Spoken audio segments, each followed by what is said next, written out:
Welcome back. My name is Ademola Badmos. If this is your first time, please do not forget to like and subscribe. So in this video, we'll be talking about virtual environment. What is a virtual environment? A virtual environment is a lightweight package repository, so to speak, and it sits on the Python already installed on the system. That's its base. It sits on it. So why is it now important for us if it depends on Python that is already installed? Now, let me just paint a simple scenario to buttress one of the reasons why a virtual environment is important. Imagine if you have two different projects and both projects uses Selenium, but they use different versions of Selenium. Let's say one of them uses an older version of Selenium because there are some because Selenium is an open source application, and there have been some code modification from the development team on that particular Selenium package, such that it serves a purpose. And you have a new package that has a recent Selenium version. Now, on your system, it will be difficult for you to have two Selenium versions working at the same time. Like, you've installed one Selenium version on your system and you want to install another Selenium version on your system, right? You might have some conflict. So in order to avoid anything, you can create a virtual environment. So on one particular virtual environment, an older version is running, and the other virtual environment is using a more recent version of Selenium. So let's get right into the creation of the virtual environment. Now, in creating a virtual environment, there are several ways you can use, but I will discuss three out of it. The first one is basically from your project itself. We can do that from the project itself. As in, when you're using your Python project, you can use when you're using the PyCharm project, you can easily create your virtual environment from it. Let's create an empty Python class folder here. So as you can, this was what I was saying. You can create it from your Python project itself when you're using the JetBrains PyCharm project. Now, this is not an advertisement for PyCharm, but like I said, it's very good for people that are new to programming or coding or anything in Python, because it has so many Python assisted features. But we don't need that. We want to create it by ourselves. Let's forget to uncheck this, so we can come here and add the interpreter ourselves, because we do not have an interpreter yet. We'll click on System Interpreter, and we click OK, because that is the latest version Python that we installed from the previous video, if you remember. So we have created an empty project. We unchecked the main.py file, so we do not have anything here. So we can open our terminal, right, and create the virtual environment. So this is the second way to create it. The second way is to have this Python 3, use this, and use the flag m and the command venv to create it. Now, when you want to create it, you have to specify the location where you want it to create, and also the name of the folder where the virtual environment will be created into. The virtual environment has a series of folders. It has a bin folder, a lib folder, and I think a python.config folder, a python env.config folder, .cfg.config file, not a folder. So it has that, but you have to be able to put them, you have to co-locate them into a particular destination.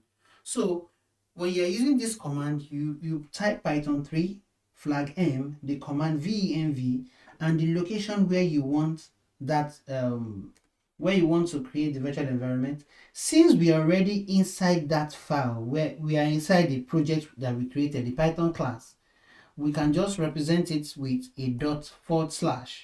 That means we are in the root project. This is what you would do if you are on a Mac system. you just, to represent your root folder, you do ./, then we can give it a name. By convention, the name you use is venv. That is by convention. So if you want to follow best practice, also learn to obey the convention. So by convention, you use venv and we press enter. And with this, the virtual environment is created. As you can see, all of this is created inside that folder that we named. So we can delete this and show and use it to demonstrate the other method. The last method I want to talk about. The last method is virtual environment method. The first thing is you have to first install it. Pip install virtual environment. And once you've installed it once, you don't need to reinstall it at any point in time again. It is already existing on your system, so you can always just call it. Right. So with virtual environment, I've already installed it. So if I click on enter, it will tell me that the requirement is already satisfied. So let me just clear this so you can see everything I'm doing. So now that virtual environment is installed and I want to use virtual environment to create a virtual environment. So that's tautology. So virtual env, these are I will create it. I'll just type virtual env, then the name of the folder, virtual env, and this creates it.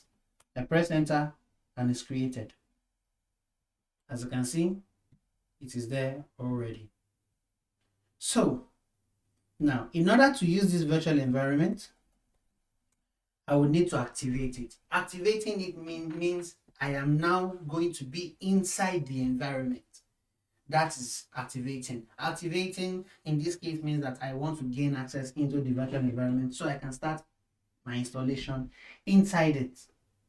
So with that being said, let's do that. If you want to do it on your Windows system, you just need to copy your absolute path or probably your content path. You can use anyone.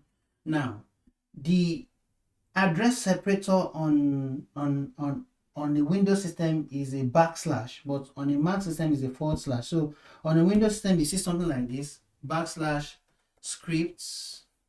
The folders that you might see inside your Windows system might be a bit different. So /script /activate. So if your terminal on your Windows system is powered by your PowerShell, you use PS1 as your extension.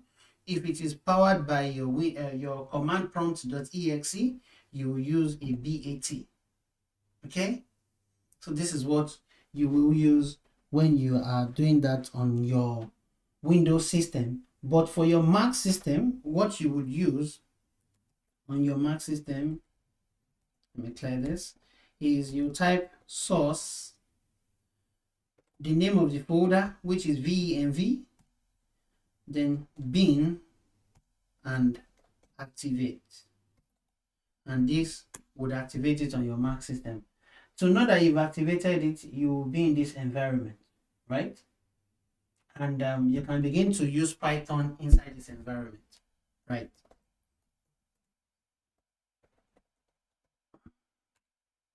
So Python still works in this environment and we are good to go. So this is how it is activated. And thank you for okay, before I end this video, so let us mention some things that are important. It is important to know that your virtual environment should not go with your script into your Git repository. So you should put your virtual environment in your Git ignore file. So you begin to ask questions that, but I installed everything I needed on my virtual environment. So how would someone else pick up my code and be able to use my code when the virtual environment is not installed? I will show that in the next video, something called, okay, I will show that in later videos, not in the next video. The later video, I will show that. But right now, what I would show us is how to, the next video that I will do is introduce us to some basic Python commands. So you cannot, on a final note, you cannot ship your virtual environment. Your virtual environment allows you to maintain separate packages for projects. Those are the two things that you really need to remember. Don't push your virtual environment into your Git repository. Always put it in the git ignore file. And what's the other one? The virtual environment allows you to keep different packages for their specific purpose for the project. Thank you for getting this far. Do not forget to like and subscribe, and see you in the next video. Bye bye.